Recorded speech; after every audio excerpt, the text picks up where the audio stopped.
Veja no ICL Notícias, segunda edição. Decisão nas mãos de Moraes. PGR dá parecer favorável à prisão domiciliar para Bolsonaro. Pegou muito mal. Sem mencionar Lula, Globo News pede desculpa por PowerPoint que ligava a presidente ao escândalo Master. Trump sempre arrega. Presidente volta atrás. Decide não atacar alvos energéticos no Irã e anuncia suposta negociação. Nós achamos que temos pessoas que representam muito bem o país e vão fazer um bom trabalho. O ICL Notícias, segunda edição, está no ar.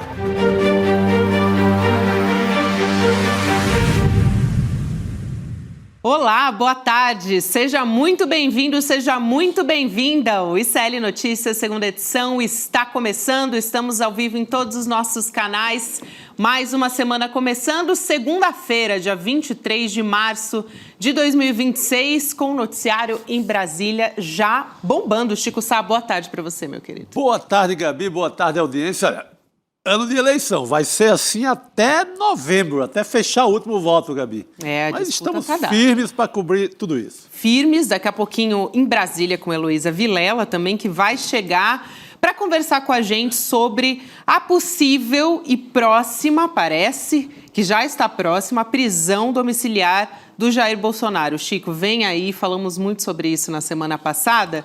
Hoje, o que tivemos? A Procuradoria-Geral da República enviando uma manifestação para o Supremo Tribunal Federal. Era isso que o Xandão esperava. Se vem um ok, uma aprovação da Procuradoria, acho que ele tem até uma desculpa para dizer, olha, não sou eu que estou sendo bonzinho.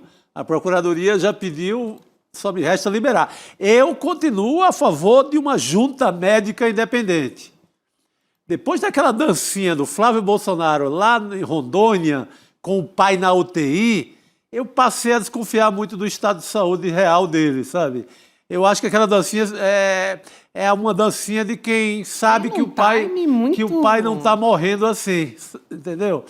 Mas eu sigo na mesma toada. Eu creio que o correto seria uma junta médica independente, avalia o ex-presidente, se está ali realmente correndo risco, vai para casa. Se não, segundo essa junta independente, porque a equipe médica dele é composta por um primo do Caiado e outro quase um militante do comitê eleitoral do Flávio Bolsonaro. Então, não dá para confiar.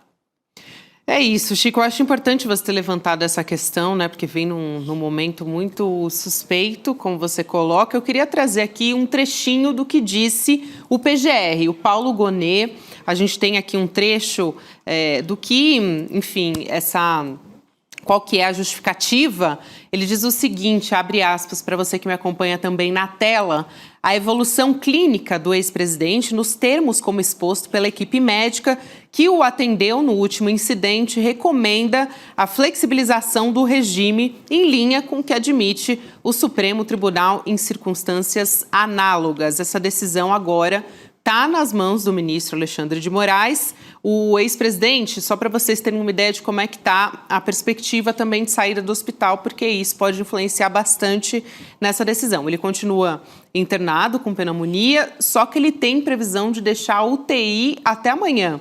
A gente falava na semana passada, né, Chico, que provavelmente deixaria o hospital até o final dessa semana, pelo menos, mas pode ser que até seja adiantada essa decisão do STF. A gente conversou com a doutora Damares Medina também, que disse o Alexandre de Moraes ele pode tomar essa decisão até antes dessa saída do hospital, né? Agora, com essa tendência a ir para casa, ele vai ficar bom hoje mesmo. Aí já não tem mais. Eu acho que ele vai saltar dessa cama bonzinho, pronto para fazer campanha até, se fosse o caso. Porque lembra um dia que o Valdemar falou, não, se ele soubesse que estava liberado para fazer campanha, ele ficava bom na hora. Não sou eu que estou dizendo, Valdemar Costa Neto, presidente do PL, ou seja, o chefe partidário dele. Então, tudo dessa família, tudo desse universo, é bom desconfiar.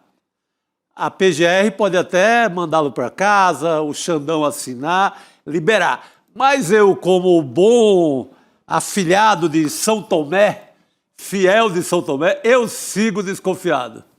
Muito bom, Chico. E até eu lembro que a Juliana Dalpiva, na semana passada, ela também trouxe apuração a respeito disso, e ela até deu uma perspectiva histórica para a gente, de como tudo isso se desenrolou. Então, se a gente lembrar, desde o começo que o Jair Bolsonaro deixou a prisão domiciliar, enfim, assim, vamos dizer, vítima de suas próprias ações, né? Depois que ele tentou romper a tornozeleira eletrônica. Mas ela fez uma observação da quantidade de vezes que a defesa, os advogados do Jair Bolsonaro, entraram com pedido de prisão domiciliar por questões relacionadas à saúde.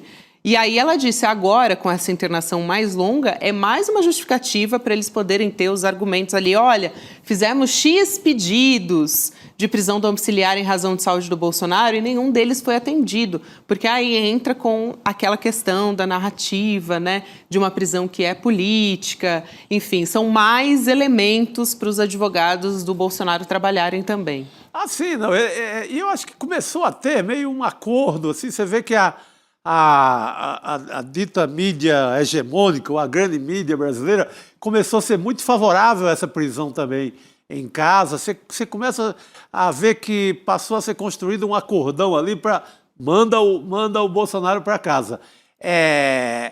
Foi em casa que ele, numa solidão dele, a Michelle foi para o Ceará, todo mundo saiu, deixou o Jair sozinho lá numa certa noite, que ele comete aquela idiotice de tentar romper a tornozeleira. Espero que tenha pelo menos uma enfermeira para disfarçar, alguém com ele nesse período todo aí que vem pela frente. Pois é, daqui a pouquinho a Elô Vilela vai contar para a gente como é que está a expectativa em relação a isso lá em Brasília, né? Mas já tivemos alguns pronunciamentos ali da equipe médica, inclusive eles fizeram um atestado médico na semana passada bem detalhado para fundamentar esse pedido para os advogados do Jair Bolsonaro apresentarem ao STF agora com esse posicionamento da PGR, a expectativa. Claro que a última palavra é a do ministro Alexandre de Moraes, mas a gente não pode esquecer o contexto em que isso acontece, né, Chico? E ele tem sido, assim, muito em sintonia ao que o PGR determina. Então, creio que ele não vai apostar numa desobediência a essa altura, sabe? Tem esse clamor ali da direita, tem o próprio ataque à figura do Alexandre de Moraes. Eu acho que se ele assina por uma domiciliar, o chamado, como a gente chama no folclore político, o gado vai dar uma sossegada também em relação a ele. A mídia que o tem criticado, a mídia mais à direita, vai também dar uma sossegada. Então, é bom também no contexto para o próprio Alexandre de Moraes. Todo mundo deixa o condenado ir para casa, eu acho que alivia a barra para todo mundo. E também lembrando que desde que o Bolsonaro deixou a prisão anterior, né, na Polícia Federal, a Papudinha, ela também virou um lugar ali de discussões partidárias, né? Sim, enfim, sim. E influenciando muito nas decisões para a extrema-direita, para o próprio Partido Liberal. Aliás, quem não conseguiu a liberação foi o Valdemar Costa Neto, né, para visitar o Bolsonaro na Papudinha. E isso também está dentro desse tabuleiro político, porque aí ele indo para casa, como é que vai ficar, né? É uma questão. Que regras o Alexandre de Moraes vai impor, né? Ele vai ter uma conversa, acho que tem uma conversa já prevista com a Michelle Bolsonaro. Eu creio que já deve ser nessa onda do acerto do que o Bolsonaro pode ou não pode fazer em casa. Uhum. Não pode virar comitê eleitoral, porque se deixar vai virar um comitê eleitoral. Não pode estar ali nas redes sociais, obviamente, porque se brincar ele já aparece de novo nas redes sociais. Então, tem que ter um certo cuidado. Mas a sensação que vai ficando é a de que o cara que comete uma tentativa de golpe de Estado, a turma que ali que combina o assassinato do presidente Lula, o assassinato do Geraldo Alckmin e o assassinato do próprio Alexandre de Moraes, que essa turma vai ficar um pouco impune, né? Ou vai ficar numa moleza, não vai cumprir a parte carcerária que estava destinada a eles. Vai ficar uma sensação de impunidade. Claro, aliás, os comentários aqui no nosso chat vão nesse sentido. Tem alguém aqui da nossa audiência, um usuário aqui que não se identificou, né? Mas dizendo, vão dar mole para o escorpião atravessando o rio nas costas do sapo. Achei que você ia gostar dessa. Essa é a imagem da fábula, né? Não adianta brincar com o escorpião, que ele vai ser sempre escorpião. É um pouco como acontece com a Rede Globo agora, com esse PowerPoint, né? O escorpião ali da família Marinho, ela tá no ar, ele está vivo e no ar desde o debate lá, a edição do debate com o Lula na eleição de 89. Então, não dá para confiar que o escorpião, seja da família Marinho, seja dos Bolsonaros, que esse escorpião vá de a noite pro dia virar um inseto paz e amor. Não vai. Se der mole, ele vai lá e bica. Não bica, porque escorpião não bica. Ele pica. Porque escorpião pica. Então, é bom tomar cuidado com o escorpião no Brasil. É bom tomar cuidado. Falando em escorpiões, eu vou continuar aqui. Daqui a pouquinho a Heloísa Vilela vem e conversa com a gente sobre isso também, mas ainda estou no âmbito familiar aqui da família Bolsonaro. O Alexandre de Moraes pode tomar essa decisão a respeito do Jair Bolsonaro a qualquer momento. A gente traz e atualiza aqui para você. Mas parece que tem um outro lado que pode pressionar o Eduardo Bolsonaro nessa história, né? Porque o ministro Alexandre de Moraes liberou para a Polícia Federal provas contra ele. As provas são referentes a um processo administrativo disciplinar contra o Eduardo. A Polícia Federal investiga ameaças e exposição de policiais pelo Eduardo em ações relacionadas ao Supremo Tribunal Federal. Então, olha, Chico, é interessante isso, né? Porque o Eduardo, ele vem numa toada de ações, né, de medidas e também quase que um lobby contra o próprio país. Sim. E agora tem mais um processo que se coloca ali como, vamos dizer assim, uma barreira para ele, né? Que está querendo também estar de olho... Sim, esse rapaz ele fez um papel de Calabar, Joaquim Silvério dos Reis, de um grande traidor da pátria, né? Ele lutou desesperadamente pelas tarifas contra o Brasil, ele lutou pela punição do próprio Alexandre de Moraes, que acabou sobrando para outras autoridades, né? Ele viveu lá ao lado da turma do Trump, tentando punir o Brasil. Agora, está na hora de se pensar numa punição para ele, né? Embora ele esteja seguro, porque vai ficar nos Estados Unidos. Acho que esse não volta mais. Não volta mais porque eu creio que o Brasil não vai cometer a loucura de eleger Flávio Bolsonaro. Porque ele foi denunciado por coação, né? Julgamento que diz respeito ao Jair Bolsonaro. Ele não tem saída. Eu acho que ele vai continuar o que ele chama de exílio. Lá em território dos Estados Unidos. Eu vou chamar a Heloísa Vilela para a nossa conversa, que pode já comentar essa história do Eduardo Bolsonaro, mas também essa expectativa sobre a prisão domiciliar do Jair. Eu e Elô que combinamos o figurino de hoje, né, querida? Verdade. Para você, bem-vinda. Foi aquele telefonema básico, né? Antes de começar, faltou avisar para o Chico. Faltou avisar o Chico. Mas eu acho que fica sabor de derrota muito grande com essa decisão de mandar o Bolsonaro para uma prisão domiciliar. Eu entendo que existe uma expectativa ou um receio de que ele acabe morrendo preso na cadeia, mas nunca ouvi dizer que você é condenado, é um bandido e tem que ir para casa para morrer em casa. Só algumas pessoas que têm esse privilégio.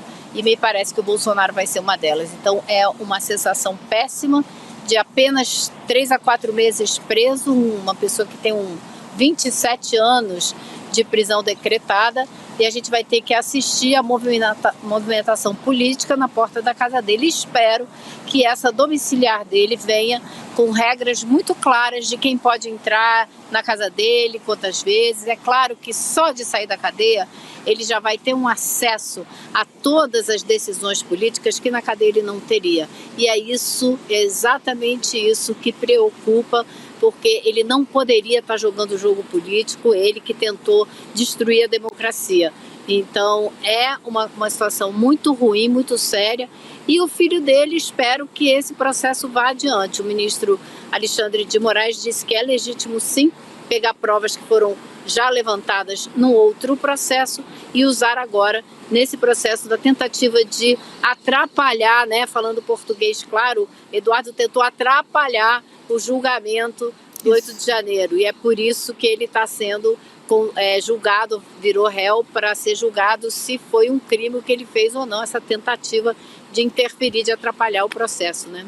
Eu acho bem didático quando ela usa atrapalhar, né? Porque, sim, enfim, a gente usa termos jurídicos, né? Coação no curso do processo e tal, mas no fim das contas é isso. Então é importante dar um nome mais direto do que aconteceu. Mas com essa possível ida do Jair Bolsonaro para casa, fica meio consolidado uma impunidade a que essa família tem direito desde sempre. Você pega o próprio Bolsonaro naquela tentativa de cometer um terrorismo com o sistema de abastecimento d'água do Rio de Janeiro, ainda em 87, sem punição, e daí por diante você pega o crime de peculato do próprio Flávio Bolsonaro, também abafado entre o Ministério Público do Rio de Janeiro e as ações do próprio Bolsonaro, já presidente, para salvar o filho, junto à COAF, junto à Polícia Federal, junto à STJ, salvaram a pele do filho. Então é uma família que usufrui há pelo menos há quase 40 anos, considerando o primeiro mandato do pai como vereador no Rio, é uma família que usufrui há 40 anos da mais vasta impunidade. Exato. Muito bom, Chico. Elô, eu não sei se você queria comentar esse assunto, porque eu queria atualizar como é que está o cenário das eleições para a direita. Acabou de sair uma informação sobre o Ratinho Júnior, que para algumas pessoas não é surpresa alguma, mas vamos atualizar essa história aqui. Aliás, para você que estava assistindo ao ICL Urgente também, a gente noticiou, o Ratinho Júnior desistiu da corrida à presidência, governador do Paraná, que é do PSD, disse que decidiu terminar o mandato lá no estado depois de uma conversa que ele teve com a família, e a decisão foi comunicada já para o presidente do partido, o Gilberto Kassab. O que diz a nota do Ratinho? Que ele está convicto que deve manter o compromisso selado com os paranaenses nas eleições de 2018 e não pode interromper o projeto que tem garantido o ciclo de crescimento econômico do Paraná. Então, agora temos 2 nomes na legenda, caso o partido ainda queira ter um candidato próprio, que a gente, aliás, é uma discussão que a gente pode colocar aqui na mesa, mas os nomes são Ronaldo Caiado e Eduardo Leite. Ainda podem apoiar outros candidatos. Semana passada a gente falava até do Moro, né, que agora está no Partido Liberal. Elô. Essa situação é bastante complicada, né? Porque o Ratinho Júnior era o candidato entre esses todos do PSD que apresentava melhores resultados nas pesquisas de opinião. Então a gente ainda precisa entender o que aconteceu exatamente com o Ratinho Júnior para ele desistir. Mas o Kassab estava colocando as fichas dele todas no Ratinho Júnior. E a gente não sabe que negociação o Ratinho ou o Kassab, os dois, fizeram para retirar essa candidatura. Mas me parece que o nome mais forte nesse momento passa a ser do PSD, passa a ser o do Caiado, que saiu do União Brasil, que ninguém quer ele de volta por lá, e quer sair para presidente. Se ele não sair para presidente, já ouvi hoje dizer também que aí ele vai concorrer ao Senado e vai colocar a mulher dele para concorrer a deputada federal. Uma pessoa que nunca teve mandato, não tem nenhuma atuação política, mas que ele quer fazer candidata. É que se ele concorrer a presidente, ela vai concorrer ao Senado. Olha que loucura, olha que loucura. Né? Então, eu acho que isso deixa uma bola quicando aí para uma candidatura do Caiado. Me parece mais do que a do Eduardo Leite, que eu acho que é quem está fazendo mais barulho e tentando aparecer mais nessa história toda de concorrer a presidente é o Caiado, né? Vamos ver os próximos passos, o que o Kassab está costurando apurando, né, com relação à eleição desse ano e o que ele vai fazer com os candidatos do PSD. Com certeza, esse para o cenário nacional, né, Chico? E tem o cenário, claro, regional, que impacta também nas decisões de quem o partido vai apoiar, né? Sim, mexe com o xadrez regional. Eu não vi o Kassab não se pronunciou até agora. Ainda não. Mas o Ratinho não tomaria essa decisão se não tivesse falado com ele antes. Ele fala que não, ficou com a família, só ia comunicar hoje, mas a gente sabe que política não funciona. É uma formalidade, né? Política não funciona assim. Ele já telefonou, já se acertaram antes. O Kassab, ele, pelas coligações regionais, ele está colocando um pé um pouco na candidatura do Lula, um pouco na candidatura do Flávio Bolsonaro. Ele tem para todo mundo. Tem no Piauí, ele faz aliança com o PT do Lula para ter um candidato ao Senado e ele vai jogando jogo a jogo, estado a estado, conforme a leitura que ele faz ali, o que é mais rentável. Porque quando se fala em Kassab, tem que falar rentável, tem que falar lucro, tem que falar dinheiro, tem que falar coisas do gênero. Uma pessoa que usa o espaço político para transformar em lucro. Eu acredito que ele vai, nos palanques regionais, ficar entre Lula e o Flávio Bolsonaro e deixar uma decisão do PSD em relação à campanha presidencial bem mais para frente. Ele deve liberar o partido para ir para o lado que quiser nos estados e muito depois é que ele vai tomar uma decisão. A candidatura do Caiado seria uma candidatura ali, quase uma candidatura auxiliar, que nos debates iria ajudar o Flávio, iria ser uma espécie de Padre Kelmo do Flávio Bolsonaro, né? Ali ia cutucar o Lula, ia ajudar o Flávio a construir uma linha ali de ataque nos debates. Não é uma candidatura que vá dizer nada para o país. Eu acho que ele pode atrapalhar bastante nos debates. Sim, isso eu acho que ele pode, Chico. Sim. Porque ele não é fraco como o Flávio na argumentação. Ele é muito incisivo, ele mente com convicção, né? Ele distorce com força, entendeu? Ele vai ser uma pedra no sapato. Se ele realmente for o candidato, vai atrapalhar um bocado nos debates. Mas faz parte do jogo, nada que o presidente Lula não possa enfrentar com tranquilidade.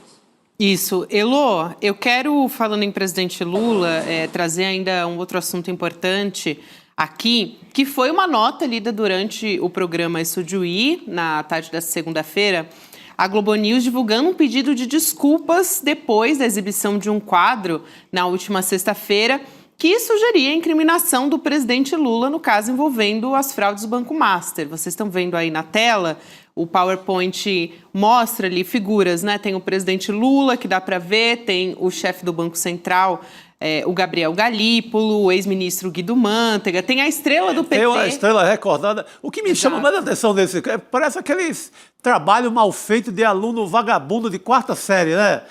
Pega uma cartolina ali que a mãe entrega e desenha, pinta qualquer merda e entrega, né? Parece coisa de aluno preguiçoso. E aí faltaram nomes, tipo o Ibanez Rocha, né? O próprio Campos Neto, falando em Banco Central, eles ficaram de fora.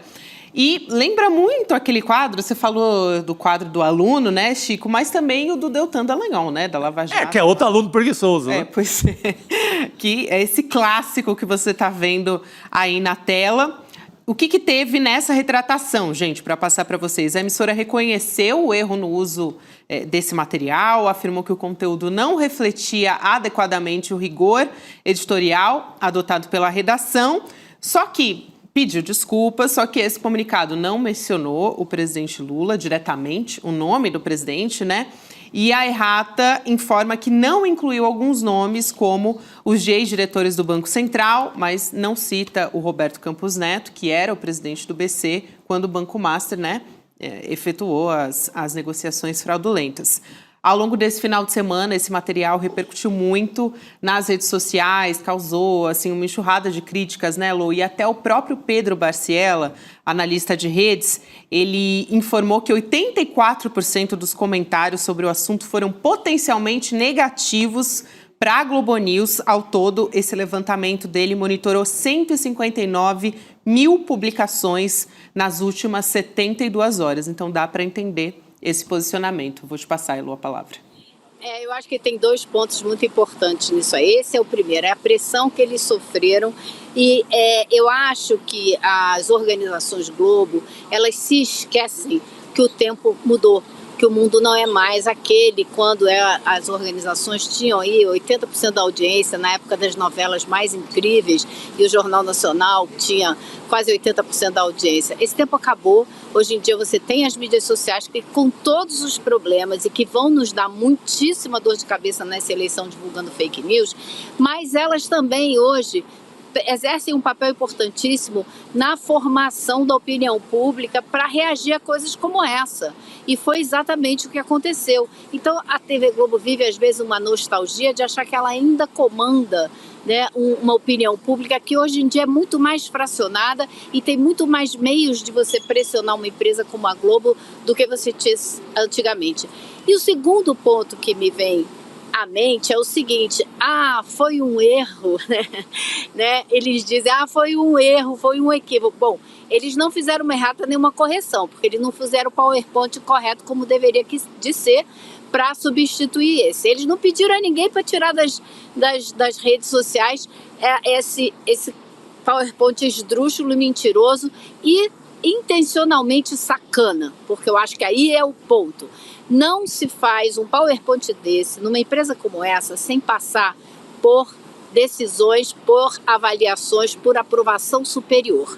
Eu me lembro de quando eu estava na TV Globo, trabalhando lá longe no escritório de Nova York, uma matéria que eu fiz por causa de uma palavra da matéria, que eu me recusei a chamar palestino de terrorista no texto que eu estava escrevendo, e a matéria foi e voltou para a direção, foi para o editor, voltou até ir para a direção da empresa. A direção da empresa decidiu aquela uma palavra do meu texto. Você acha que a direção da empresa não ia saber desse PowerPoint, não ia saber que o presidente Lula estava aí, que a estrela do PT estava aí gigante? Então isso não é só um erro da redação.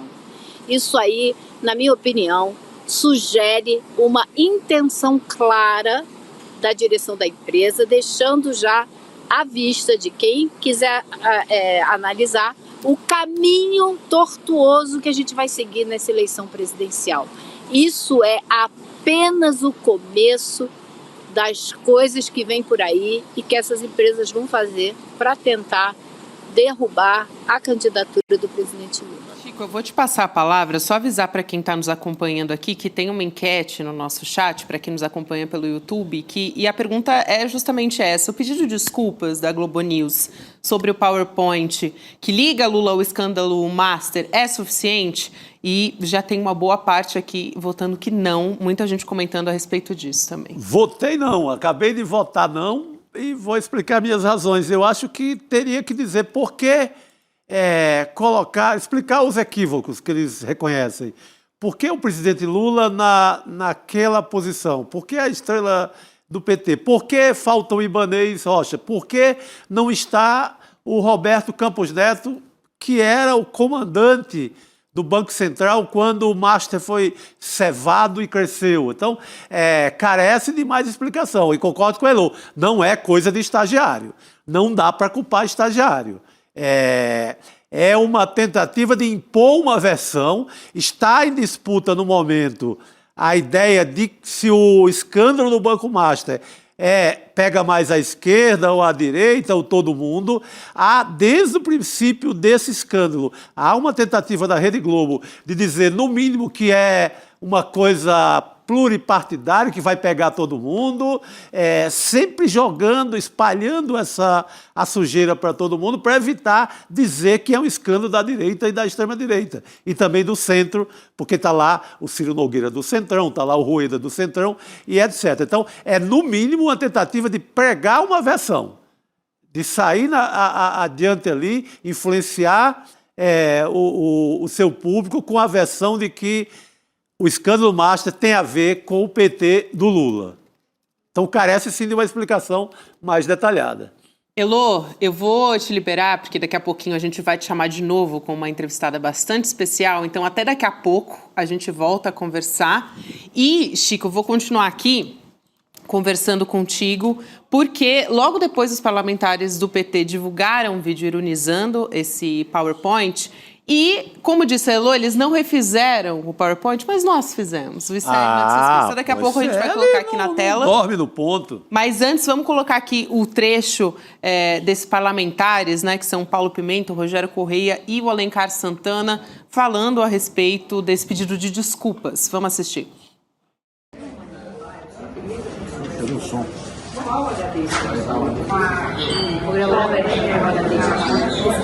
Pedido de desculpa? Disse que estava errado o PowerPoint. Olha, sinceramente, o PowerPoint foi uma vergonha. O dia que eu vi aquilo, eu achei que era fake news. Alguém criou isso, porque não é possível. O padrão era perto e as mentiras muito. Você não acha? Mas, Pimenta, se estava errado, afinal de contas, qual seria o PowerPoint correto? Já chamando também Rodrigo Viana para comentar com a gente, não só os parlamentares, né, ali ironizando esse pedido de desculpas, Rodrigo, mas também demos um nome aos bois. Fizemos aqui a nossa versão que o ICL Notícias fez. Só antes de mostrar a versão do ICL, muito rapidinho, eu vi vocês todos comentando. Concordo com a Heloísa Vilela de que isso não foi algo assim, um editor errou e depois a direção da Globo foi corrigir. Não. A direção da Globo aprovou aquele PowerPoint. Mas é meio tosco. Eu acho que é de propósito. Claro. Porque para ser usado nas redes sociais é bom que seja tosco, que tenha uma cara de coisa tosca para circular nas redes bolsonaristas. Eles fazem o pedido, institucionalmente ficam com pedido de desculpas, mas já cumpriram o papel de ajudar a produzir conteúdo para a campanha do Flávio Bolsonaro num acordo que nós estamos assistindo entre mercado financeiro, Centrão, Globo, né? E o bolsonarismo. Eles estão reatando as conexões e esse PowerPoint foi um carimbo para dizer, olha aí, cumprimos a nossa parte. Então, é algo muito forte e pedir desculpas é um passo, mas assim, faz parte do jogo também, faz parte de toda a encenação, inclusive o pedido de desculpas. Muito importante, acho que essa análise que vai ao encontro do que estava dizendo a Elô Vilela aqui, vamos colocar na tela? Vamos. O nosso, né? O nosso PowerPoint. Aliás, tem vários áreas. Se a gente puder encher a tela, eu acho que é interessante aqui para quem está nos acompanhando conseguir prestar atenção nos detalhes, mas principalmente o que faltou ali no PowerPoint da Globo, Rodrigo, que são os governadores, por exemplo, o Ibanez Rocha não estava lá, Cláudio Castro, os nomes principais, mas tem diversos nomes aqui. O próprio STF tem aqui a imagem do Dias Toffoli, mas outros ministros também.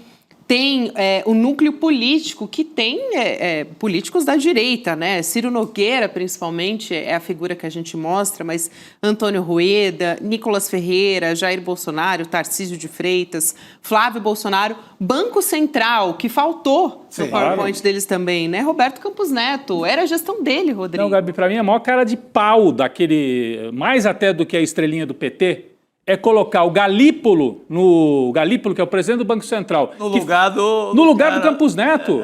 Porque, meu Deus do céu. Sacanagem demais. Aí é muita sacanagem. Aí deram muita bandeira, sabe? Até para manipular, você tem que ter um pouquinho de categoria. O Luiz Nassif até escreveu isso hoje. Para manipular, você tem que ter um pouquinho mais de categoria. Colocar o Galípolo, que foi o presidente que mandou liquidar o banco, e não colocar o Campos Neto, que está ali no canto, o Gabi, foi uma tremenda cara de pau. Mas por isso que, desculpa, eu te interrompi, você estava no meio do... Não, de forma alguma, eu só dei um overview aqui, porque são realmente muitos nomes, são muitos. No PowerPoint, mas a gente pode comentar de uma maneira... Não, e se puder colocar na tela de novo, então, Chico, aí a gente vai falando junto aqui, porque está ali embaixo, o próprio símbolo da Globo. Então, em vez da estrela do PT...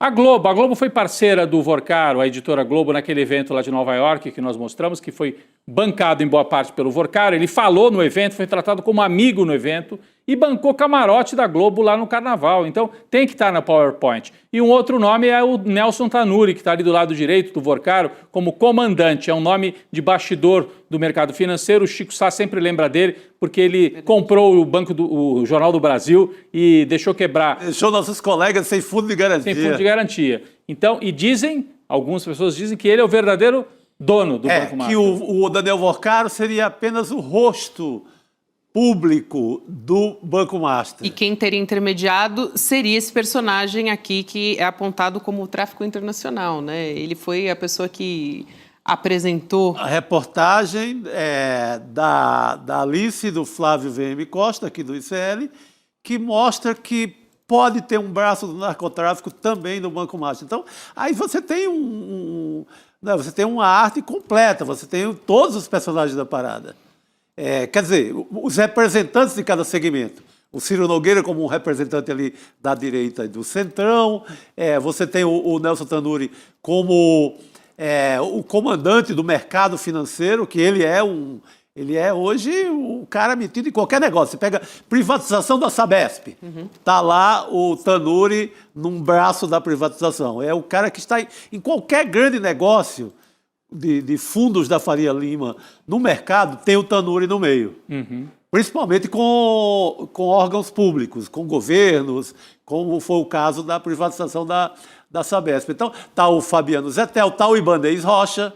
E eu acho que até nós aqui, no ICL, fomos até bonzinhos, porque a Globo colocou a estrela do PT. A gente não colocou a cara do Jair Bolsonaro e do Tarcísio de Freitas. Poderia. Sim. Porque o Zettel, que está ali do lado esquerdo embaixo, que é o cunhado do Porcaro, O maior financiador. maior financiador da campanha do Jair Bolsonaro e do Tarcísio. A turma aqui do ICL fez uma coisa mais discreta. Jair Bolsonaro e Tarcísio ficaram no núcleo político. Poderiam estar com a fotografia ali.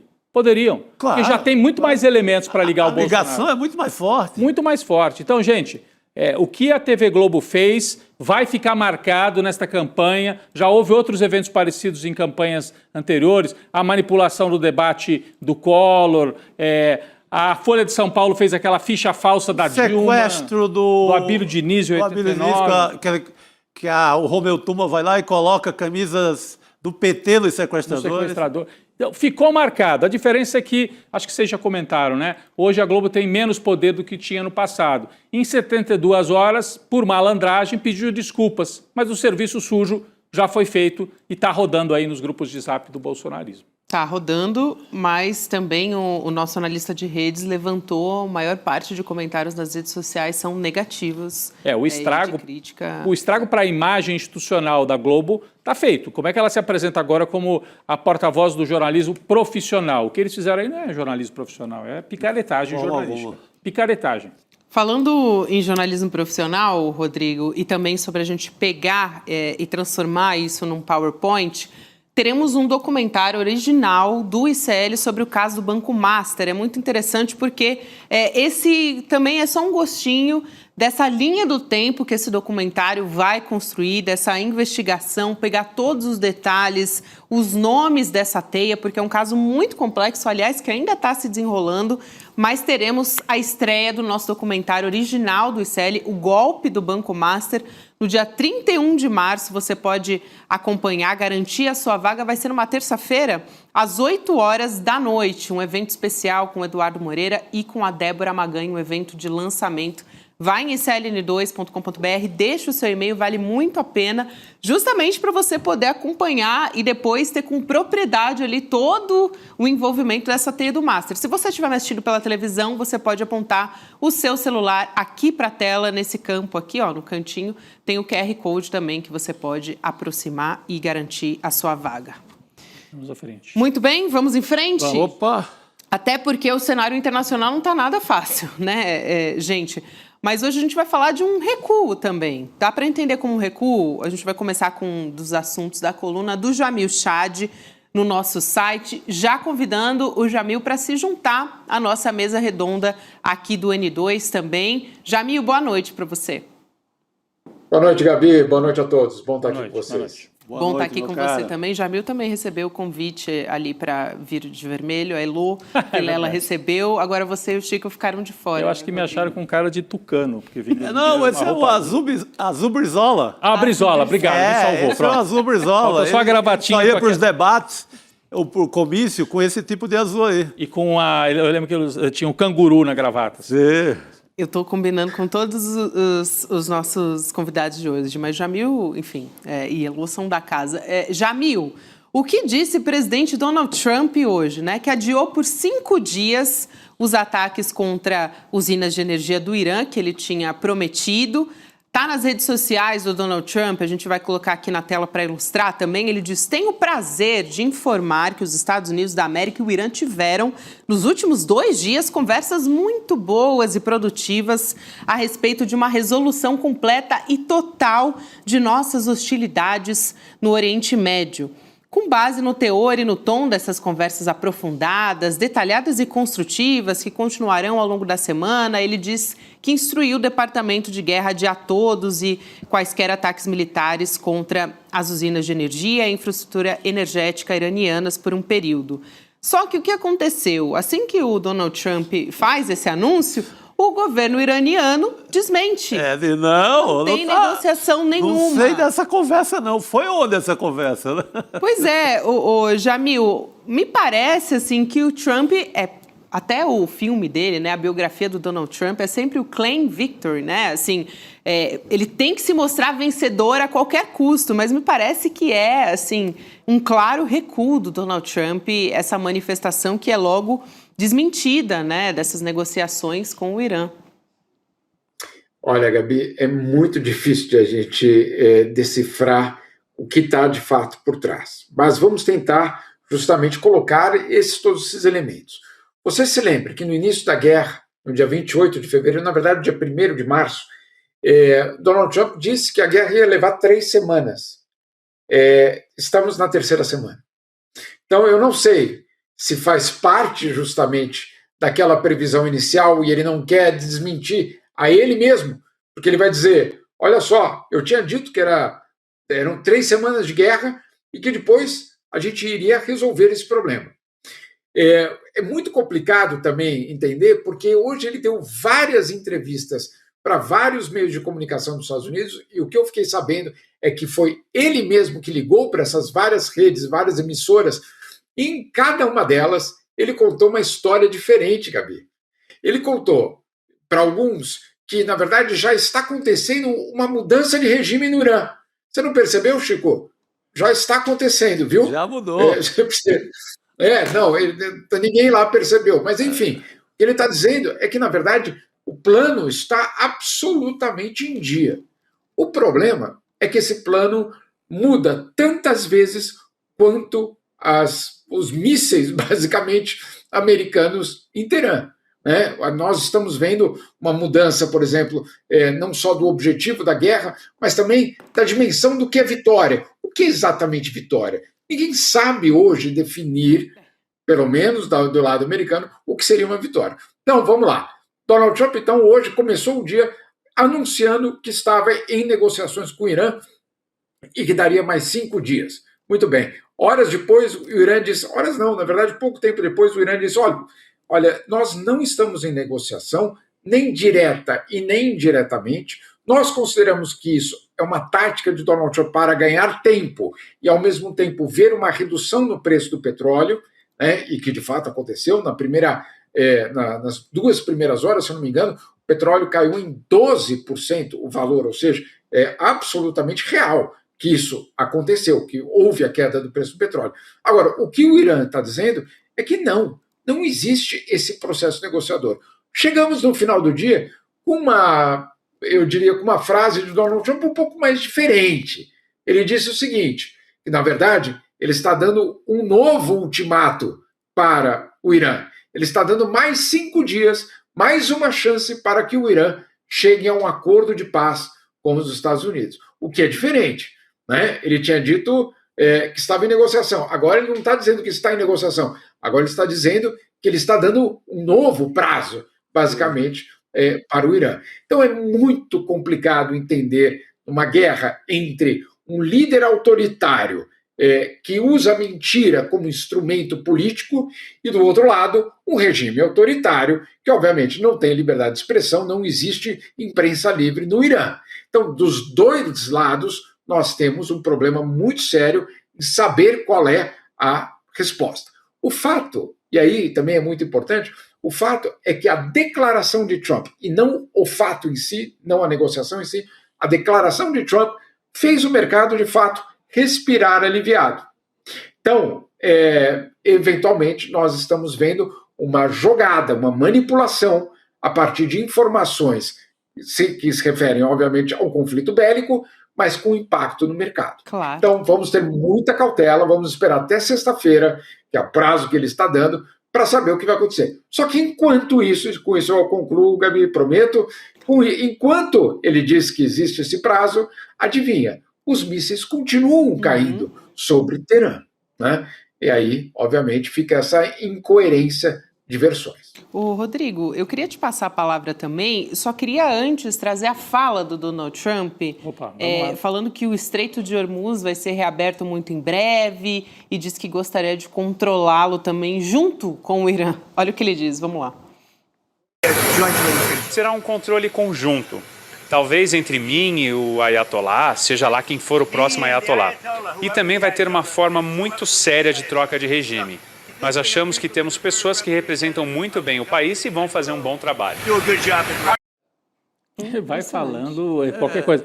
Mas assim, em relação àquele tema anterior, do mercado, da fala dele, assim, acho que tem duas coisas para a gente ficar de olho, né? Uma é operações mesmo de mercado. Quando você faz um anúncio desse, você permite que oscilem papéis lastreados na indústria do petróleo, né? Para cima, para baixo. Então, pode ser uma operação de mercado para os amigos dele. Ele disse, vou tentar segurar o preço hoje. Então, as pessoas se preparam e há uma operação de mercado. E o segundo, do ponto de vista da opinião pública nos Estados Unidos, estava um pessimismo muito grande. A gente viu os vídeos dos caminhoneiros, até brasileiros, no Texas, dizendo, olha aqui para encher um tanque de um caminhão, quanto é que custa? Então, isso está virando uma bola de neve gigantesca e não parava mais. Isso é uma tentativa de interromper as más notícias. Então serve para operação de mercado ganhar dinheiro e serve para interromper má notícia e talvez dar pelo menos uma respirada, né? Permite ele tentar virar o jogo. E daí aí vem ao pé do avião e dá uma declaração estapafúrdia dessa. Não,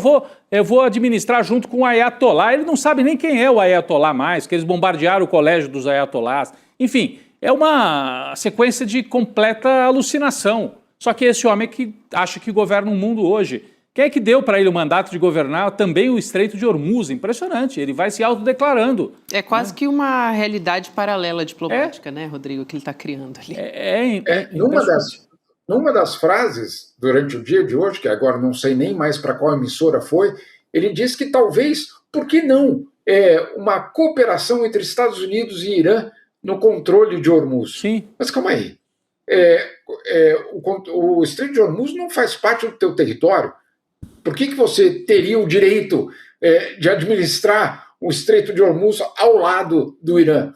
Né? Não há sentido. Agora, o que nós sabemos também no fim de semana, ele no sábado fez aquela declaração do ultimato de 48 horas, que viu, Chico, não é 72 horas, tá? São 48, tá? Só para deixar claro aqui, que nós estamos falando de 72 horas. Um dia de estamos diferença. Falando de 48 horas. Para bom entendedor, minha palavra basta. Mas, enfim, 48 horas, ultimato ao Irã.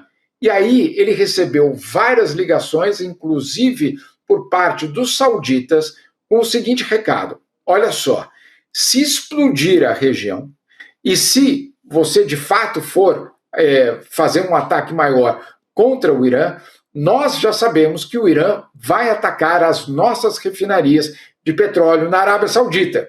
E aí, gente, nós estamos falando de outra história. Não estamos falando só mais do fluxo de petróleo, nós estamos falando também da produção.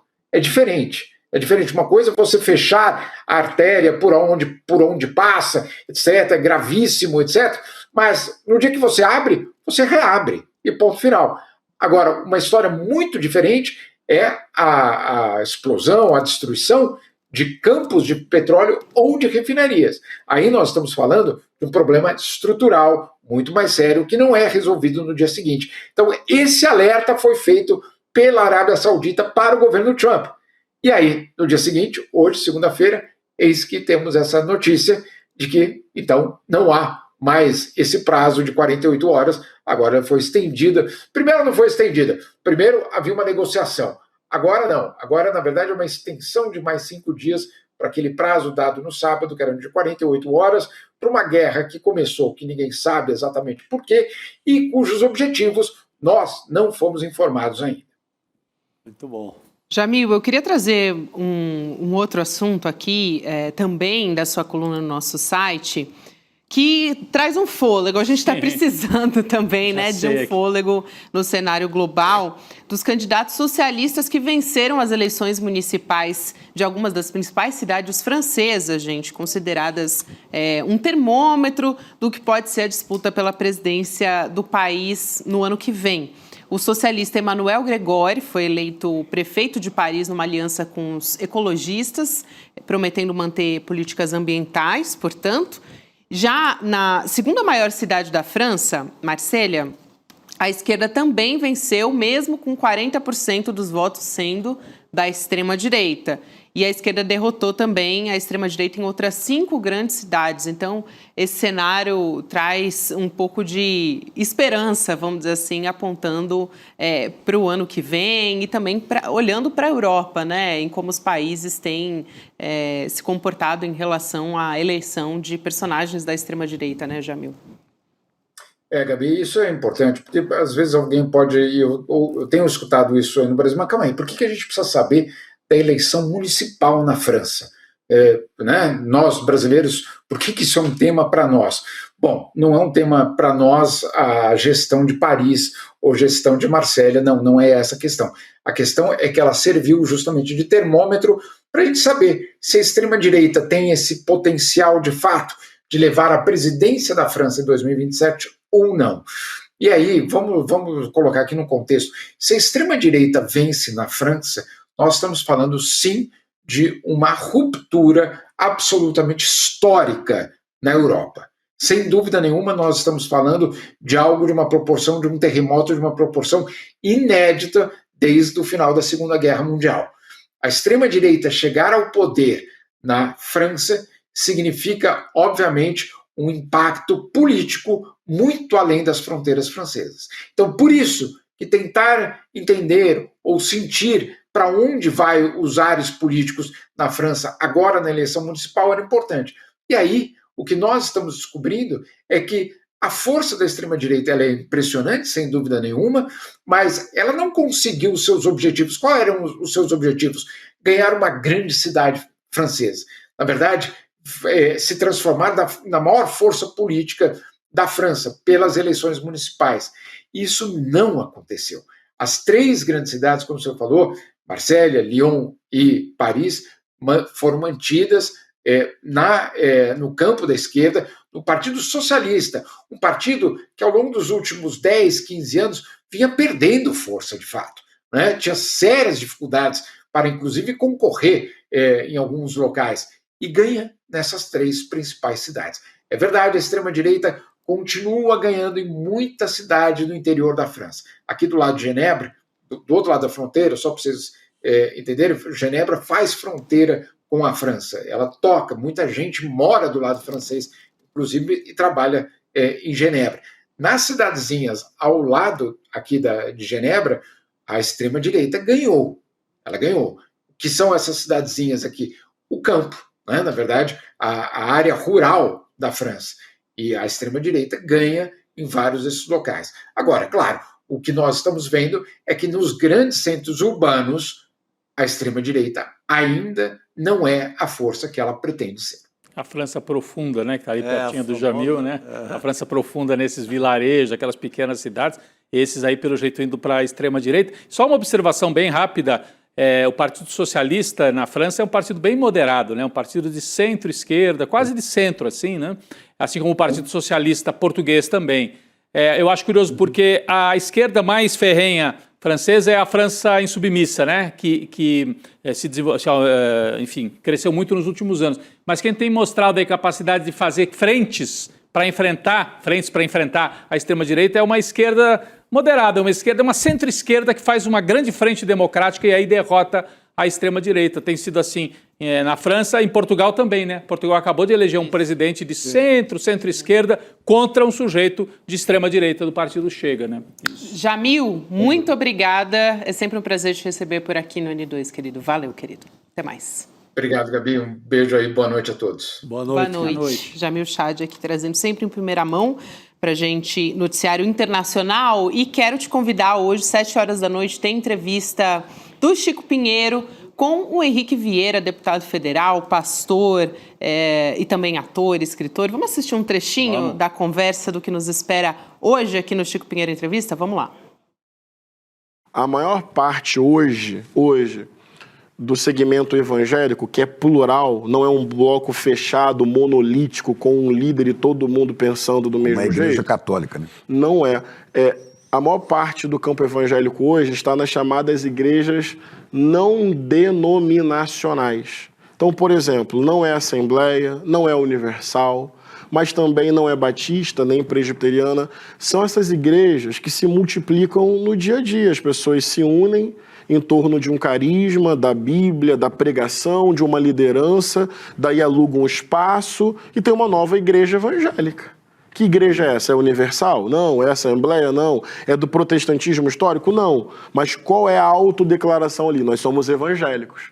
Então é importante entender que o campo evangélico é complexo. Ele não é só formado por grandes igrejas e a base evangélica é, sobretudo, feminina e popular. Veja que conversa importante essa hoje, ainda mais com o cenário de eleições se aproximando. Conversa que você confere a partir das 7 horas da noite no Chico Pinheiro Entrevista. Aliás, o nosso beijo e abraço especial para o nosso queridíssimo e amado Chico Pinheiro, aqui diretamente do N2. Vamos seguir com o nosso noticiário? Simbora! Temos convidada já aqui na tela junto com a gente, a Luísa Vilela está voltando também. E já quero trazer aqui uma manchete para repercutir com a nossa convidada, né? Na verdade, eu vou contextualizar melhor para vocês entenderem, porque a gente sempre conversa, né? Falando do cenário eleitoral, mulheres são maioria da população, né? O voto feminino importa muito, mas a representatividade feminina é muito pequena na política ainda, sabemos disso. Tem um projeto de lei de iniciativa popular que quer mudar esse cenário, estabelecendo que 50% das cadeiras nas câmaras municipais, assembleias estaduais e no Congresso Nacional sejam asseguradas às mulheres, sendo 25% para mulheres negras. Esse projeto ganhou uma aliada muito importante, que é a nossa convidada, a presidente do Supremo Tribunal Militar, a ministra Maria Elizabeth Rocha, que está ao lado da nossa Heloísa Vilela. Ministra, boa tarde e, Elô, bem-vinda de volta. Obrigada, Gabi. Ministra, muito obrigada por nos receber para tratar de um assunto que interessa tanto a gente, que é aumentar a representatividade das mulheres, né? Outro dia a ministra Carmen Lúcia disse que o Supremo só vai ter cuidado no dia que tiver 11 ministras mulheres, porque já foram só homens por tanto tempo. É verdade. Mas eu queria saber por que a senhora está engajada nessa campanha de coleta de assinaturas para tentar fazer com que essa lei de cunho popular seja levada para o Congresso e por que no Supremo Tribunal Militar. Bom, na verdade, foi a primeira frase do meu discurso, me defini como uma feminista e uma ativista. E acho que é obrigação do Estado e de todas as suas instituições, Poder Executivo, Legislativo e Judiciário, concretizar promessas constitucionais, concretizar direitos fundamentais que vêm sendo postergados há tantos anos. De fato, a equidade e a paridade no Supremo só vai existir, né, quando forem 11 mulheres, porque a dívida histórica é imensa e a dívida histórica que o Brasil tem para com as mulheres é muito grande. Então, essa é a minha maneira de poder contribuir minimamente com uma sociedade mais igualitária, com uma sociedade mais isonômica, onde as questões de gênero sejam também vistas como políticas públicas de equacionamento e de injustiças históricas que necessitam ser reparadas. Um próximo passo é a senhora ajudar nessa luta contra o feminicídio, porque está uma coisa assim absurda nesse país, né? E o que mais me espanta é que já havia um prenúncio de que isso iria acontecer, porque quando a Lei Maria da Penha foi promulgada, o IPEA fez um estudo de que a violência doméstica, ela não havia diminuído, ela havia aumentado. Não sei se porque as notificações ficaram mais frequentes e antes era subnotificado, realmente não sei explicar, mas o fato é que esse prenúncio nefasto, o IPEA já havia sinalizado, aumentou a violência doméstica contra a mulher e, consequentemente, o feminicídio, porque o feminicídio é o último ato de agressão que é perpetrado pelo violador, pelo abusador, não é? Exatamente. Gabi?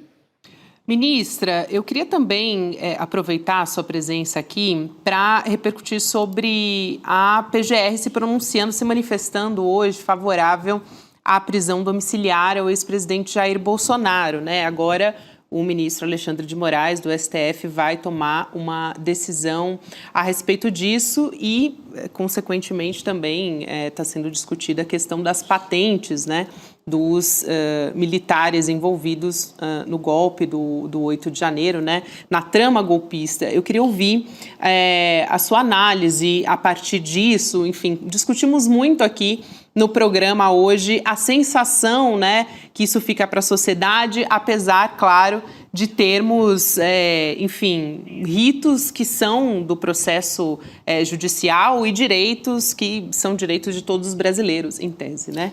Posso aproveitar e perguntar para ela, ministra, é o Rodrigo aqui também, se a senhora já tem uma previsão de quando que o Tribunal Militar vai analisar essa questão da perda de patentes e da expulsão daqueles militares que foram condenados no núcleo 1, né, generais e tal, e que estão presos já.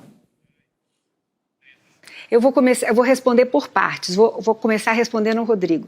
Rodrigo, todas as defesas já foram apresentadas, o que significa que todos os denunciados, né, no caso os justificados, já foram, e justificantes, né, justificado / justificantes, já foram citados. O curso do processo está fluindo normalmente. Eu não estou pressionando ninguém, não é, para que apresentem os seus votos e muito menos postergarei quando esses votos forem apresentados. Eu pautarei imediatamente como uma resposta que a sociedade espera. Né? É o que se espera de um presidente imparcial e que respeita o devido processo legal. Então, eu não sei te precisar, porque, veja, a representação de indignidade / incompatibilidade para com o oficialato, ela foi distribuída para um relator e para um revisor. Não é? E isso significa que são 2 votos que serão feitos, porque muitas vezes pode não haver coincidências nos entendimentos, pode não haver convergência, né, de julgamento. E alguns ministros que receberam as relatorias já me sinalizaram que irão ler as decisões prolatadas pelo Supremo Tribunal Federal, que vai ser um processo imenso, cheio de minúcias, cheio de nuances, cheio de provas. Então, eu não sei como te precisar, mas eu acredito que dentro de uns 6 meses, estou estimando, mas não posso te jurar, porque não está nas minhas mãos, não é? Eu acho que dentro de uns 6 meses, pelo menos alguma dessas ações já serão pautadas para que nós possamos, né, julgá-las. Esse é um ponto. Com relação à pergunta que me foi formulada antes, sobre a ida do possível ida do sim, Bolsonaro a prisão domiciliar. né? Veja bem, eu sou uma constitucionalista por formação e uma juíza penal. Então eu acho que a pena ela não pode ser uma punição. A pena ela tem que ter um caráter retributivo. Eu acho que aquele que erra, aquele que claudica, ele tem sim que receber a reprimenda. Mas a reprimenda não pode ser uma vingança do Estado. O Estado promove justiça. Muitas vezes a sociedade quer vingança e a gente entende porque a sociedade brasileira está adoecida por tantos flagelos como a violência, não é? Como essa tentativa de golpe que, afinal, foi duro para todos nós brasileiros que prezamos pela democracia, que vivemos, né, eu no meu caso, o resto da ditadura, que tive parente que era desaparecido político, não é? Então nós somos aqueles que sabemos o preço e o valor de uma democracia e de um Estado democrático de direito. Essa juventude que hoje fica pedindo o retorno dos militares não faz ideia do que é um Estado totalitário, não faz ideia do que é temer o Estado, do que é ter medo do Estado, um inimigo invisível que você não tem como se defender. E por isso mesmo, eu acho que a pena tem que ter o seu caráter retributivo. A pena não pode ser para massacrar o réu. Ela tem que ser para ressocializar o réu. E eu entendo também que direitos humanos são para humanos direitos e, sobretudo, para humanos tortos. Porque humanos direitos normalmente não claudicam quando ferem a lei. Né? E nesse caso, se o ex-presidente, não é? Ele necessita de um tratamento, né, porque pode vir a óbito dentro de uma prisão, de um estabelecimento prisional comum, a despeito dele estar num estabelecimento prisional infinitamente melhor do que os presos, né, desse Brasil, que o próprio Supremo julgou, né, recentemente, há cerca de 2, 3 anos, um estado de coisas inconstitucional pelos presídios brasileiros. A despeito disso, né, eu acho que por uma questão humanitária, a lei tem que ser observada e tem todos que serem tratados indistintamente. Eu sei que existem mazelas que comprometem a biografia do ex-presidente Bolsonaro e sei que nós estamos vivendo também numa sociedade muito dividida, não é? Mas o fato é que o juiz ele não pode perder a visão desse seu caráter de julgador e não pode esquecer que a pena, antes de punir, ela tem que ressocializar para que o indivíduo possa voltar novamente a conviver na sociedade depois de pagar, né, o preço do seu erro junto a ela. Só que a gente não vê preso comum nenhum indo para casa porque está doente, né? Não, esse é por o isso problema. que fica uma situação um pouco... A situação deixa um gosto amargo na boca exatamente porque a maior parte, a massa, não é, dos presidiários, da população carcerária brasileira, não tem esses privilégios, né? Não tem essa situação, que eu diria mesmo, diferenciada, não é, de uma prisão de 60 metros quadrados que o ex-presidente Bolsonaro tinha e que os demais réus que estão cumprindo também em organizações militares estão tendo. Mas o fato é que o magistrado ele tem que conservar a serenidade na hora do julgamento, não é? E isso é importante. Se ele necessita, não só ele, como qualquer outro cidadão comum, não é? Ele deveria ter um benefício que a lei concede, não é privilégio. É, afinal, um direito que ele poderia exercer e que todos os demais presos poderiam exercer, mas que lamentavelmente, nesse estado de coisas inconstitucional, como o Supremo ressaltou, né, muitos morrem, muitos falecem, muitos vêm a óbito, sem poder sequer, né, se pensar numa ressocialização posterior quando eles saírem do cárcere. Sem poder pensar nisso. Muitos deles, inclusive, já cumpriram pena e continuam encarcerados, porque não tem uma carta de sentença para libertá-los. Então, é uma situação muito injusta, muito desigual, num país tão desestruturado socialmente, economicamente como o Brasil. Sim, Gabi? eu queria atualizar aqui a situação de momento. Enquanto a gente conversava aqui na entrevista, o ex-presidente Jair Bolsonaro ele teve alta da UTI, então no início da noite da segunda-feira e foi transferido para um quarto do Hospital DF Star, lá em Brasília. Chico? Doutora Maria Elizabeth, é um prazer estar contigo aqui nessa entrevista. E eu queria bater numa questão que a gente tem visto eleição a eleição, que são as candidaturas laranjas, como chamamos o artifício usados pelos partidos para... Eles cumprem a cota das mulheres, os 30%, mas com candidaturas que são de mentirinha, né? São candidaturas só para cumprir a tabela e, na realidade, essas candidaturas elas não estão no jogo eleitoral para valer. São normalmente mulheres sem chances eleitorais colocadas ali apenas para cumprir uma questão formal. Como combater essa praga, né, que tem tomado conta das nossas eleições? Eu acho que, primeiro de tudo, redistribuindo corretamente o fundo eleitoral que cabe às mulheres. As mulheres têm que receber, né, a parcela que a associação, a agremiação partidária recebe e tem que ser repassada a elas para que possam realmente fazer uma campanha de verdade. Eu lhe digo mais, Chico, o pior de tudo, além delas serem laranjas, não é, e disso comprometer enormemente o sistema representativo, o pior é que depois elas não são sequer instruídas a prestarem contas à Justiça Eleitoral.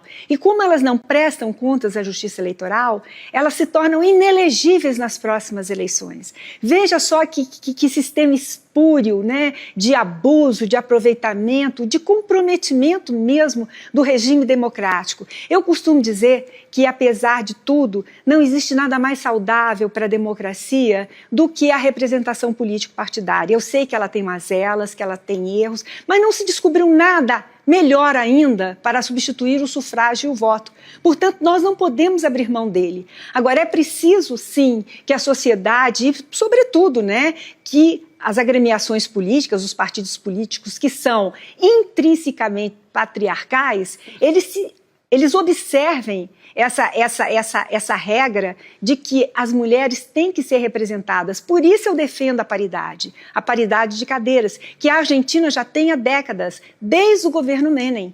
Eu conheci ali uma das senadoras que protagonizou essa paridade, a senadora Liliana, me esqueci agora o sobrenome dela, não é? Gurvitch, se não me engano, e isso foi uma costura feita, né, na calada da noite para que o Congresso argentino pudesse aprovar sem se dar conta que estava aprovando.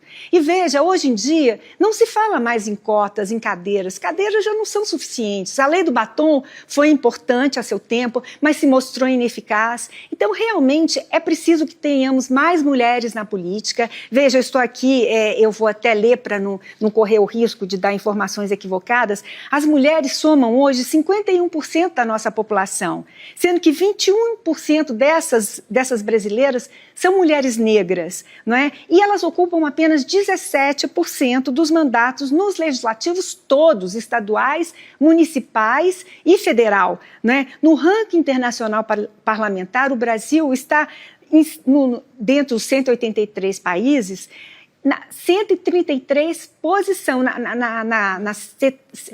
posição 133, melhor dizendo. Está lá no fim, tá, né? Lá no final. E dentre os 31, e dentre os 33 países latino-americanos, ele está no 31º. Então, nós estamos vergonhosamente atrás de países que são, inclusive, menos desenvolvidos do que o Brasil. Então, é preciso, eu acho que um marco civilizatório é a igualdade de gênero. E é claro que essa igualdade tem que se refletir na política, porque, do contrário, se isso não acontece, nós teremos sempre uma democracia incompleta, uma democracia que não diz a que veio, que foge dos seus propósitos, porque, afinal de contas, a ideia é igualarmos os cidadãos e as cidadãs. E se existe essa disparidade, inclusive nas representações político-partidárias, é sinal de que a nossa democracia, e isso eu não tenho a menor dúvida, está adoentada. E já não é de hoje, né? A nossa democracia precisa realmente de uma reengenharia, de uma revisitação, de uma releitura, e acho, sinceramente, por isso eu tenho apoiado a ideia da paridade, e já há muito eu defendi isso, inclusive na COP30, não é? Com a ideia da paridade de mais mulheres na política, porque só a paridade pode, de alguma forma, apontar caminhos mais promissores nos parlamentos nacional, estaduais e municipais. Ministra, quero muito agradecer a sua presença aqui, a Maria Elizabeth Rocha, que é presidente do Superior Tribunal Militar, e também a Elô Vilela por estar com a gente aqui nessa tarde do N2 durante essa entrevista. Obrigada. Muito obrigado. Sou eu quem agradeço. Pessoal. Obrigada, boa noite. Obrigado. É uma próxima oportunidade importantíssima aqui, a presença da ministra Maria Elizabeth Rocha. E, Rodrigo, acabou de sair uma notícia, ainda não consegui nem ler a decisão a tempo, mas o ministro André Mendonça, do STF, mandou o presidente do Senado, Davi Alcolumbre, prorrogar a CPMI do INSS. Já estava se avizinhando a conclusão. Final de março terminaria, né? Então, manter esse palco assim em funcionamento, né? Ele tem o que, quando a direita e a extrema-direita começou a aparecer na cartolina, digamos assim, o André Mendonça começou a ser mais... fechou a porta. Trancou tudo naquela sala cofre lá, né? Trancou tudo e começa, então, o jogo dele é esse. Eu creio que uma continuidade, por exemplo, teria que ter uma revisão urgente no nome do presidente da CPI. O presidente está comprovado, ele reconhece que recebeu, que enviou dinheiro público, dinheiro de emendas para um personagem importantíssimo na investigação, que é a Igreja da Lagoinha. Sim. Emendas para uma igreja que já está fechada, você não sabe nem para onde vai esse dinheiro. Eu acho que ele é um cidadão suspeito de estar no comando dessa CPI. Fora isso, segue o jogo. É isso. Aqui falando das aposentadorias, gente, o governador do Rio de Janeiro, notícia importante que saiu hoje também, né? O Cláudio Castro decidiu renunciar, ele participa agora da cerimônia marcada para a renúncia ao cargo. Saúde, meu querido Chico. Saúde. E decisão que acontece... Imagina. Essa decisão está acontecendo na véspera, né, de o Tribunal Superior Eleitoral retomar o julgamento que pode tornar o Cláudio Castro inelegível. Sim. Só para trazer aqui a informação também do contexto em que isso acontece, né, ele é acusado de nomear cabos eleitorais para cargos públicos em estruturas do Centro Estadual de Estatísticas, né, Pesquisas e Formação de Servidores Públicos, e da UERJ, a Universidade do Estado do Rio de Janeiro, além de supostas ameaças a servidores que não participassem dessa campanha.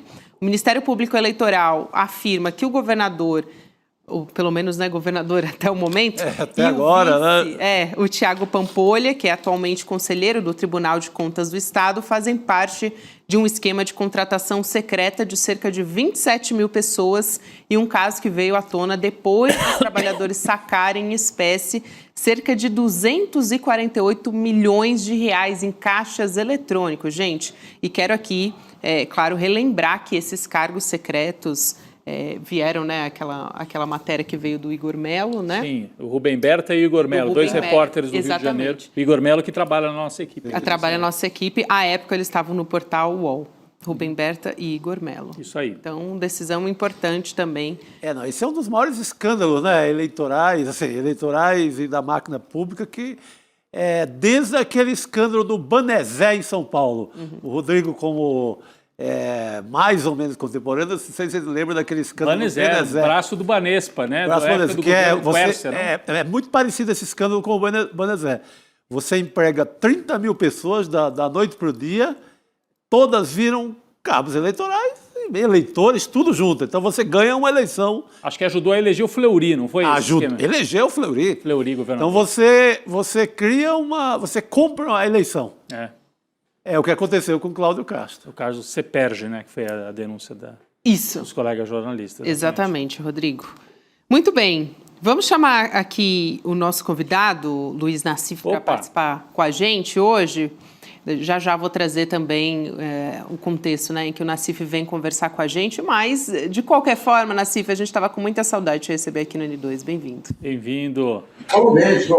Eu estou aqui para os lados de Ilhéus, e assim que eu desembarco em Ilhéus, o que eu vejo? Uma igreja da Lagoinha. Opa! Olha só! Essa estava aberta, Nassif? Estava aberta? Eu não sei, parecia uma delegacia. Eu peguei só por fora, até fotografei lá para mostrar. Não é só em Londres, em Boston, que tem a Lagoinha. Em Ilhéus também. Porque a principal foi fechada. Foi fechada. Hoje mesmo citei o Nassif pelo brilhante texto em que ele analisa o PowerPoint, esse PowerPoint vergonhoso da Globo, e disse, né, Nassif, nesse texto, vale muito a pena ler, se o Evandro Carlos de Andrade, o antigo diretor da Globo, levantasse assim da tumba, né? Ele ia falar, porra, gente, até para manipular tem que ter um pouco mais de categoria. É o que diz o Nassif, grosso modo, assim, no texto, né? Não dá, eles fizeram de um jeito tão tosco, que hoje a Andréa Sadi já pediu desculpa. Eu estou mudando de assunto, mas é porque é o assunto do dia também. Eu sei que o Nassif vem falar de outros temas com a gente. Claro. Esse pedido de desculpa foi de um ridículo, ampliou o ridículo aí, né? Ridículo. Ela passou vergonha. A única coisa que serviu o pedido de desculpa foi para mostrar que a responsável pelo PowerPoint é a Andréa PowerPoint. Andréa PowerPoint. Ô, Nassif, posso trazer aqui um contexto que você vem conversar com a gente, enfim, que é super importante. O ex-governador de São Paulo, o empresário João Dória, processou o jornal GGN por causa de um texto de opinião assinado por um colaborador. O Nassif vai explicar melhor para a gente, mas houve uma condenação, né? Foi um resultado por danos morais, bloqueio de contas, a exclusão do texto e a proibição de citar termos que o Dória considerou ofensivos. Então, a gente queria entender melhor essa história, né? O Nassif, ele é fundador, é diretor do jornal GGN e, enfim, vem para nos contar o que está acontecendo. A gente já tinha alguns conflitos com o Dória em relação a algumas atitudes dele na prefeitura, a entrega de banco de dados aí para empresas de BI, esse negócio todo. Esse texto foi um texto de um colaborador nosso. Passou, eu admito que o texto não é... Se eu tivesse lido antes, ele não teria saído. Mas o que aconteceu? Ele entrou pedindo uma indenização de R$50 mil. O juiz, por conta própria, aumentou para R$100 mil. Depois, apelamos aí para o tribunal, daí volta, daí você tem sistemas de multa para lá, para cá, cerco de todo lado, e agora eles querem pegar as cotas do GGN, que são, na verdade, da minha irmã, que é sócia lá. Ou seja, querem entrar no GGN. Eu não sei se é uma iniciativa dos advogados do Dória, ou se ele está a par disso. Hoje me falaram que é uma iniciativa dos advogados. Mas o que está acontecendo, nós preparamos um material tempos atrás para tentar convencer o Supremo de que o crime de imprensa não pode trabalhar como se fosse uma ação de injúria, difamação. É algo totalmente diferente. O Leme Streck elaborou em cima das ideias aí, foi apresentado no Supremo Tribunal Federal e mudou o entendimento do Supremo Tribunal Federal em relação a esse conceito de crime de imprensa. A questão é que você tem que entrar no tribunal para reanalisar aquelas condenações que você sofreu. Eu entrei 3 vezes já, as 3 ações caíram com Luiz Fux. Então, você fica pensando, será que Fux vai atuar de uma forma isenta aí? Por quê? Porque uma das ações vem do Rio de Janeiro. Eu andei criticando o Luiz Sveiter, que faz parte de um grupo do qual faz parte o próprio Fux também, e eu consegui, inacreditavelmente, uma condenação de R$100 mil por difamar Eduardo Cunha. Então, você vê, eles arrumam qualquer coisa. Eduardo Cunha estava preso lá por corrupção e tudo.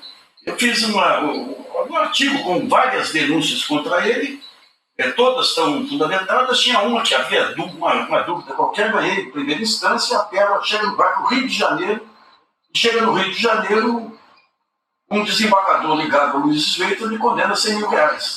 Então, digamos, esse negócio da maneira como a justiça atua para inibir as denúncias é complicado. Enfim, mas só para entender, com a condenação, ele está pedindo para receber como indenização as cotas da sua irmã no GGN. Ele passaria a ser dono do GGN, é isso? Ele quer tomar a empresa de vocês, é isso?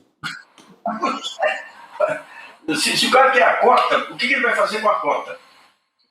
O que ele vai fazer com a cota? O GGN é uma empresa familiar, uma empresa de pouco valor monetário, ainda mais perto do que o Dória tem. Então, para ele querer as cotas é para interferir, tentar ficar dono do GGN. Que é uma besteira, porque o GGN o que é? É um conjunto de jornalistas que atuam numa determinada linha lá. Ele vai tirar. Então, eu não estou entendendo, mas nós temos com muita dificuldade perante a justiça aqui. Você teve, digamos, aquela atuação do juiz no primeiro momento, dobrando por conta própria o valor da multa. Depois os advogados têm reclamado muito aí das dificuldades pela influência do Dória, né?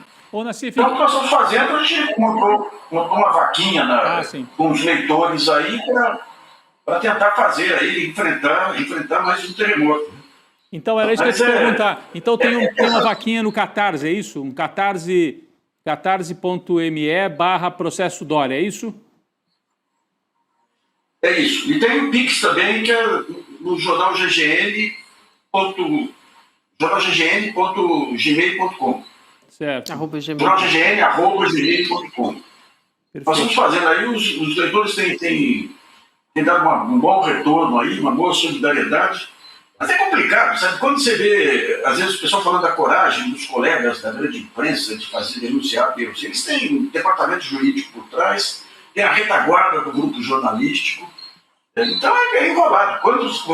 Eu tive 2 vezes, quando o Supremo, com a Carmen Lúcia e com aquele poeta lá, o Aires Brito.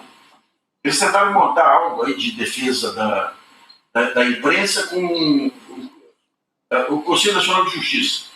Eles chamaram só os grandes órgãos de mídia. E eu fui e falei com os dois. Falei, gente, tem um novo tipo de jornalismo aí que está muito mais exposto. Porque não tem fôlego econômico dos grandes grupos, não tem departamento jurídico. Mas não tem jeito, né? O poder de influência desses grandes grupos aí é só ver a Lava Jato 2 aí, como é que está caminhando. Exatamente. Então, acho que a melhor forma de ajudar, o Nassif passou aí 2 formas, mas também entrando no GGN, está tudo lá indicado e as pessoas que estão aqui na nossa comunidade podem entrar lá e fazer esse apoio para enfrentar esse processo do Dória, né? Pô, Dória, cara, um milionário com a fortuna cá entre nós, em alguns pontos até um pouco suspeita, vem com essa história agora. Ele quer as cotas é da Lourdes, né, Nassif, da sua irmã. Que coisa absurda, gente, coisa absurda. Não, que digamos, é uma represália às críticas aí, porque realmente não é nem pelo valor monetário nem nada. Ele quer uma represália pelo sufocar. Por ter se sentido ofendido aí. Né? Sufocar. Então, eles abriram ação também contra o autor do artigo, né? Que morreu já há algum tempo, então já morreu o autor e tudo. E sacaram muito ele lá, queriam tirar a casa dele. Nossa. É um jogo pesado, que são grandes escritórios de advocacia que estão por trás disso, que querem também aí ter o seu retorno também. Claro. Então fica um jogo desproporcional. Claro, agora que o Supremo mudou, está mudando o entendimento, mas até chegar na ponta aqui você tem. O juiz vai de acordo com a linha política dele também. Né? Então, se ele acha que é isso, que é esquerdo, então ele vai lá e maceta do jeito que quer. Nós já tivemos condenações, aí eu lembro uma vez, eu fiz um artigo e tinha uma montagem de fotos. Uma das fotos era de um homônimo. Daí uma juíza da Vara Central entrou com uma ação lá. Isso aí foi quanto? Uns 5, 6 anos, 40 mil reais por uma foto que eu acho que só ele e a família dele recebeu. Na mesma semana, a Rede Record tinha acusado um sujeito de pedofilia e não era. E o tribunal reduziu a multa para 10 mil reais. Então você vê que é tudo muito na base da